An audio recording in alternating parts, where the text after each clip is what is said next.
Hi, and welcome to the IRS YouTube account.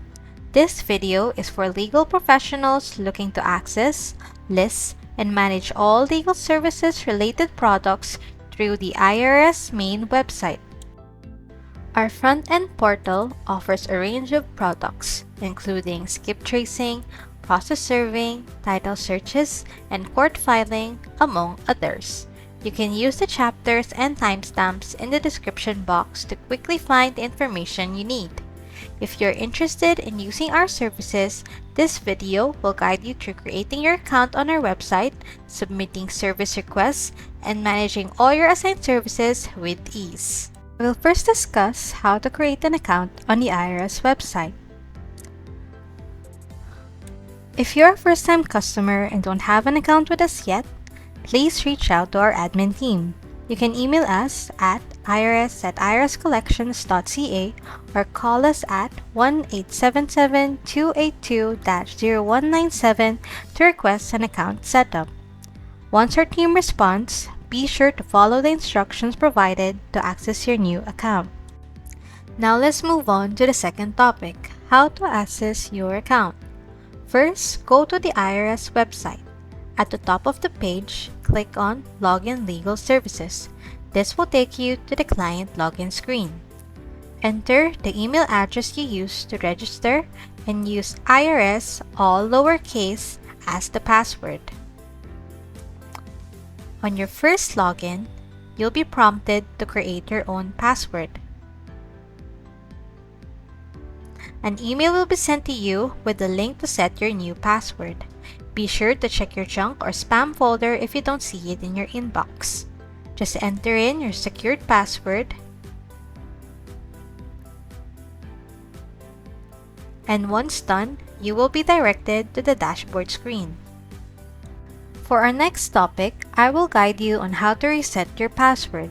On the client login screen, next to the Forgot Password option, click on Click Here to go to the password reset screen.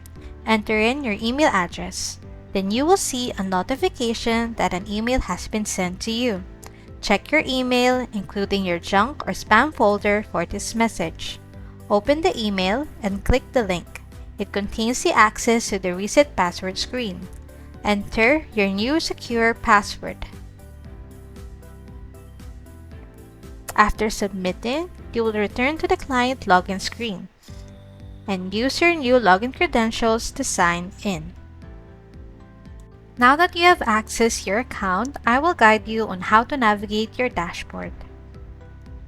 In your dashboard, you have 4 options. Enter a skip trace, enter a process service, view your account, view your invoices. Now, let's view your account. In your account, you will be able to see the listings of work you have assigned to us. You can view all cases. You'll be able to see the date it was created, case name, case status, deadline date, and the date the service was closed. You can also view just the skip trace listing. You'll also be able to see the date it was entered, skip name, your file number, status, special notes or attachments, and the expected completion date. This goes the same with the process service listing. It shows the date it was entered, the process name, your file number, status, special notes and attachments, and the expected completion date. If you want to go back to your dashboard, click Dashboard. You want to go to your account, click Your Account. If you want to see your invoices, click Your Invoices. In here, you will be able to see the status of your invoice or payments. See Filtered View with Unpaid Invoices. You'll be able to see the invoice date, the invoice number, the case, invoice total, amount paid, and the PDF or attachment of that invoice. This goes the same with the paid invoices. You'll be able to track or verify if the listed invoices had already been paid. You can also view all invoices. In this part of the video, I will be guiding you on how to enter a skip trace on the IRS website. After logging in, you will see your dashboard. To enter a skip trace, click Enter a Skip Trace. Doing this, it will transfer you to the online skip trace form. This is where you will be entering the information needed by the skip tracer. At the top, you will be able to verify your account. You will see your name and the name of your office. Please take note that the asterisk indicates a mandatory field. First step in entering your skip trace is choosing if this is for an existing case or for a new case. As you can see here, there is an existing case already entered. If your skip trace is connected to that case, then you can choose the existing case, then type in the name of the person you want to skip trace. If this is for a new and unrelated case, select Create New Case, then enter the case name. You can use the name of the case the person is associated with, or if there's no related case, simply enter the name of the person being skip traced. Then enter in your file number for this case. In Select Staff, you will be tagging here all the staff members who you want to be included in this correspondence. If the staff that you want to be included is not on the list, you can add the staff member below. Type in the first name,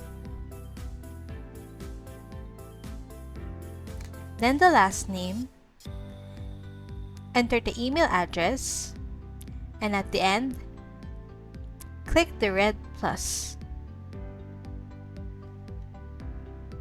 Are you locating a person simply to find them or specifically to serve them documents? If it is to serve documents, click yes. If not, then click no.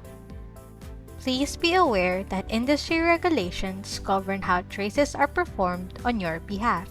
If you are requesting information concerning an individual who is not listed as a defendant or judgment debtor in a civil action, you must clearly outline the reasons for your trace in the Additional Information section, which can be found below. Please note that the more information provided will add to the success of your trace. Here you can select the option that best describes the purpose of your search. After choosing, you must further specify this location request. And then information, enter in the number of individuals or subjects to be located, whether it is 1 to 10. If more than 10 individuals, please phone or email our office for bulk listings. Type in the first name, then the last name, and provide further details. Provide as much information as possible for each individual being located.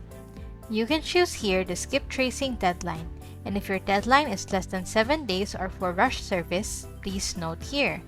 Notes here are for other information that you want to add for the skip trace request.